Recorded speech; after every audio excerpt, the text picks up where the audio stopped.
Good evening, and thank you for joining us. Tonight we are turning our focus to a place most people rarely think about, a vast, icy landmass at the edge of the Arctic Circle, a place often dismissed as remote, frozen, and politically irrelevant. That place is Greenland. But make no mistake, what is unfolding around Greenland right now is not a minor regional issue. It is not diplomatic background noise. It is a developing geopolitical story, with the potential to reshape alliances, strain transatlantic relations, and redefine how global powers compete in the Arctic in the decades ahead. Greenland is no longer just a map reference. It has become a strategic focal point. Over the past weeks, rising political tension involving the United States, European nations, and Denmark has placed Greenland at the center of an unexpected international dispute. Statements from world leaders, reactions from European governments, and responses from Greenland's own population have turned this once quiet territory into a global headline. So tonight, we ask several critical questions. Why does Greenland suddenly matter so much? Why is the United States paying closer attention now? Why are European allies responding so firmly? And most importantly, what does this mean for global stability moving forward? To understand what is happening today, we must first understand what Greenland actually is and what it represents in the modern world. Greenland is the world's largest island. It is geographically part of North America, politically connected to Europe, and strategically positioned in the Arctic. While it is a self-governing territory, it remains part of the Kingdom of Denmark, with Copenhagen overseeing foreign policy and defense. Its population is small, under 60,000 people, but its geographic footprint is enormous. Roughly 80% of Greenland is covered in ice. Yet beneath that ice lies something increasingly valuable in the 21st century: strategic positioning, access to Arctic routes, and untapped natural resources. For decades, Greenland sat quietly outside the spotlight of global politics. The Cold War briefly brought attention to the region, particularly due to its proximity between the United States and the Soviet Union. After that, interest faded. Until now, climate change has begun altering the Arctic landscape. Melting ice is opening new shipping routes. Advances in technology have made resource extraction more feasible, and global competition between major powers has intensified. In this environment, Greenland is no longer remote. It is central. In recent statements and policy discussions, US officials have emphasized the importance of Arctic security. European leaders have reiterated their commitment to sovereignty and international law, and Greenlandic leaders have spoken openly about autonomy, identity, and their future. What we are witnessing is not a sudden crisis, but the surface tension of deeper strategic shifts. This story is not about war. It is not about imminent military action. It is about influence, positioning, economics, and long-term power projection. And that is exactly why it matters. In this multi-part series, we will break down the Greenland situation clearly, carefully, and responsibly. We will separate fact from speculation.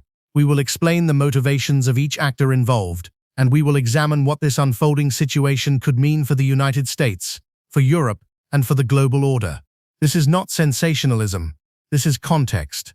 And it begins with understanding Greenland itself. To understand why Greenland has returned to the center of international attention, we need to talk about geography, and why geography still matters in a world dominated by technology and digital power. Greenland sits between North America and Europe, directly along key Arctic transit routes. In strategic terms, it occupies a position that military planners, trade analysts, and geopolitical strategists describe as irreplaceable.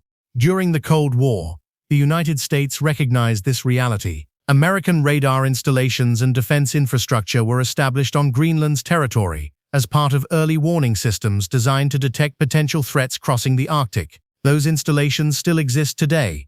As global competition evolves, the Arctic is no longer a frozen buffer zone. It is becoming a corridor, one that connects continents faster, cheaper, and with growing economic significance. Shipping routes through the Arctic could dramatically reduce travel time between Asia, Europe, and North America. Whoever controls access, monitoring, and infrastructure along these routes gains economic leverage. Greenland is positioned directly along these emerging pathways. Beyond trade, there is security. Modern defense strategies increasingly emphasize early detection, missile defense, and satellite tracking. Greenland's location makes it a critical vantage point for monitoring airspace and space-based assets in the Northern Hemisphere. From a US perspective, this is not about expansion, it is about awareness and preparedness. In addition to security, Greenland's natural resources are drawing renewed attention. The island is believed to hold significant deposits of rare earth elements, materials essential for modern electronics, renewable energy systems, and advanced defense technologies.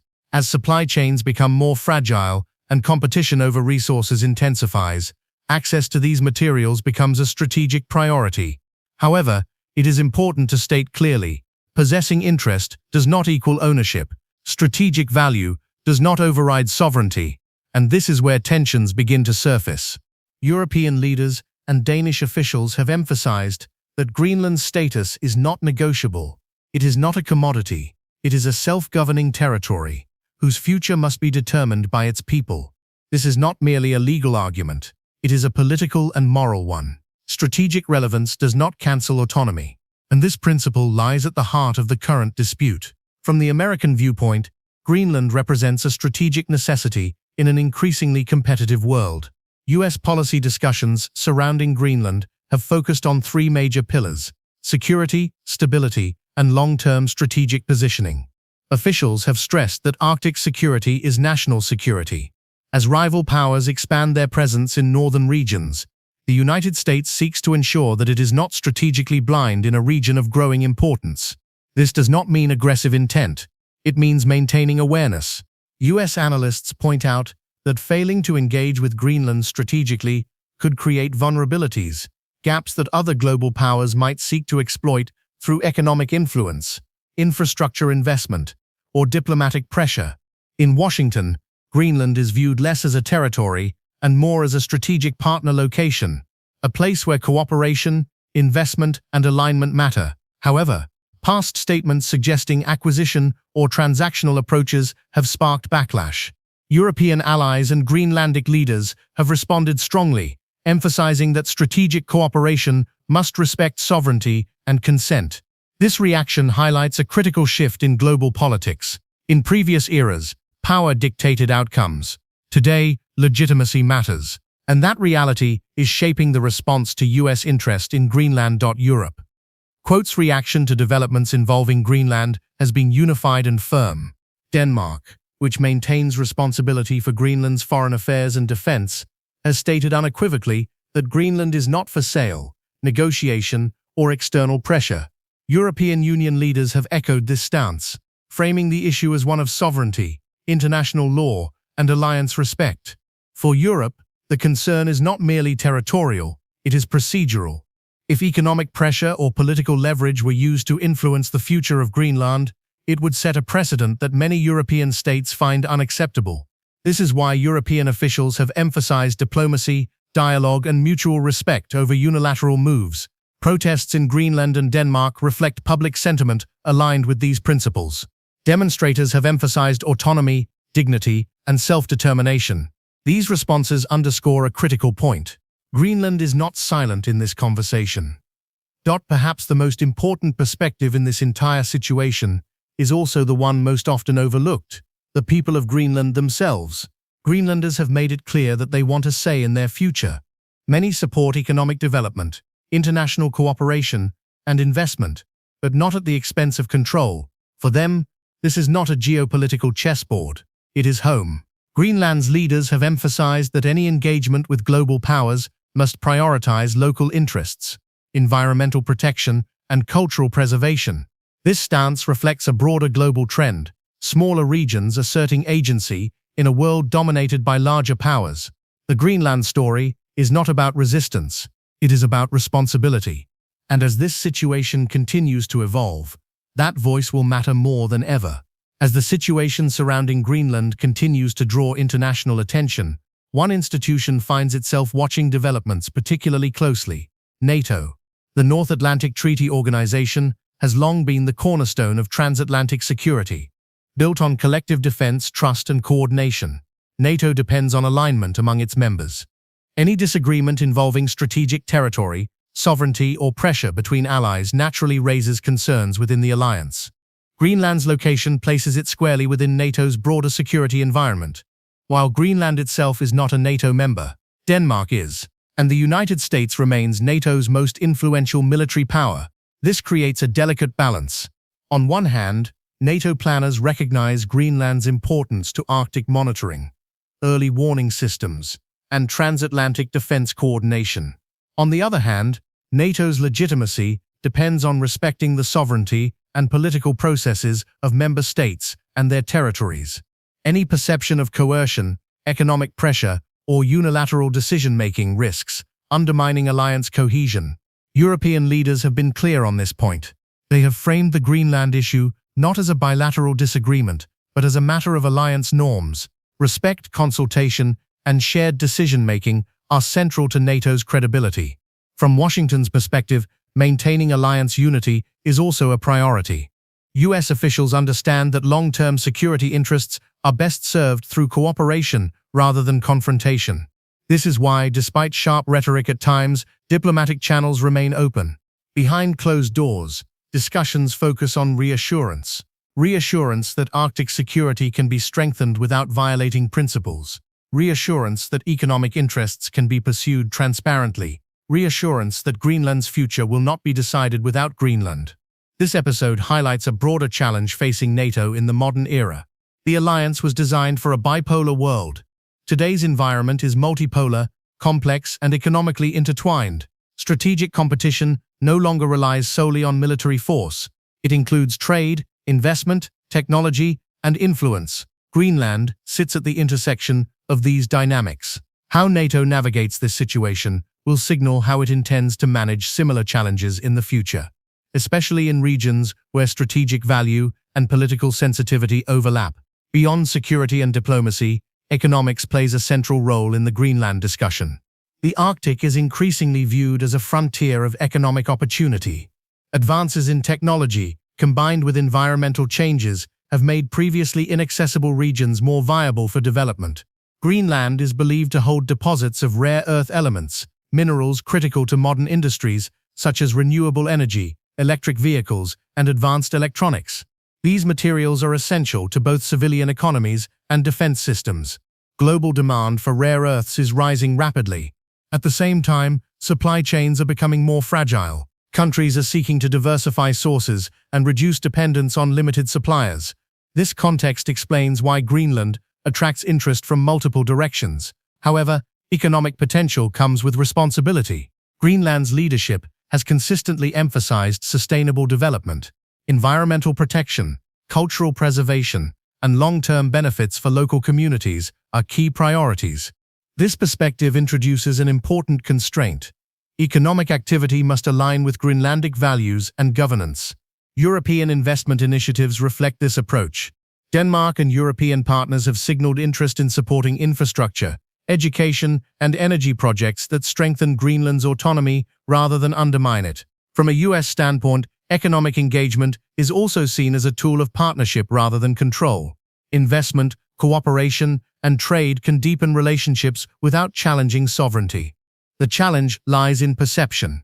Economic involvement must be transparent. Any appearance of leverage or pressure risks political backlash. In today's media environment, narratives travel fast, and mistrust spreads even faster. Greenland's economic future is not just about profit, it is about agency. Who decides how resources are used? Who benefits from development? Who bears the environmental cost? These questions will shape not only Greenland's trajectory, but also how global powers engage with emerging regions worldwide. No modern geopolitical issue unfolds in silence. The Greenland situation is no exception. Media coverage, social platforms, and political commentary have all played a role in shaping public perception. Headlines emphasizing conflict, pressure, or confrontation often attract attention, but they can also oversimplify complex realities. In the United States, media narratives have ranged from strategic analysis to political debate. Some commentators focus on national security, others emphasize alliance relationships. Still others frame the issue as a test of leadership style. In Europe, coverage has leaned heavily towards sovereignty, international law, and self-determination. Greenlandic voices, though less prominent globally, have been amplified within regional outlets. This divergence in framing matters. Public opinion influences political decision-making. When narratives harden, flexibility narrows. Leaders become constrained by expectations set by headlines, rather than by behind-the-scenes diplomacy. This is why responsible reporting is critical. Oversimplification creates false choices. Strength versus weakness, control versus chaos. In reality, the Greenland issue is not binary. It is nuanced, gradual, and evolving. For content creators, analysts, and journalists, this moment carries responsibility. Explaining context matters. Avoiding inflammatory language matters. Highlighting local voices matters. The Greenland story is not about dramatic gestures. It is about slow shifts in global structure, and those shifts deserve careful attention. Looking ahead, what are the realistic paths forward? Despite heightened rhetoric, most analysts agree on one point. Escalation is unlikely. The costs, political, economic, and diplomatic, would far outweigh any short-term gain. Instead, several more probable scenarios emerge. First, increased diplomatic engagement, quiet negotiations, confidence-building measures, and joint statements reaffirming respect for sovereignty are likely to continue. Second, expanded economic cooperation. Investment frameworks that prioritize transparency and local benefit may grow, allowing Greenland to strengthen its economy while retaining control. Third, enhanced Arctic coordination. The United States, Europe, and NATO may increase collaboration on Arctic monitoring, environmental research, and infrastructure without altering political status. Fourth, greater Greenlandic autonomy. As global attention increases, Greenland's internal political voice may strengthen, leading to expanded self-governance over time. None of these paths require confrontation. What they require is patience. The Greenland issue is not a crisis to be solved overnight. It is a process to be managed carefully, and that distinction is crucial. In closing, Greenland represents something larger than itself. It represents how power is negotiated in the modern world. It represents the limits of influence. It represents the growing importance of consent, legitimacy, and local voice. For the United States, Greenland highlights the challenge of balancing strategic interests with alliance trust. For Europe, it underscores the importance of sovereignty and international norms. For Greenland, it is a moment of visibility and responsibility. This story is not about ice. It is not about territory alone. It is about how global powers adapt to a changing world.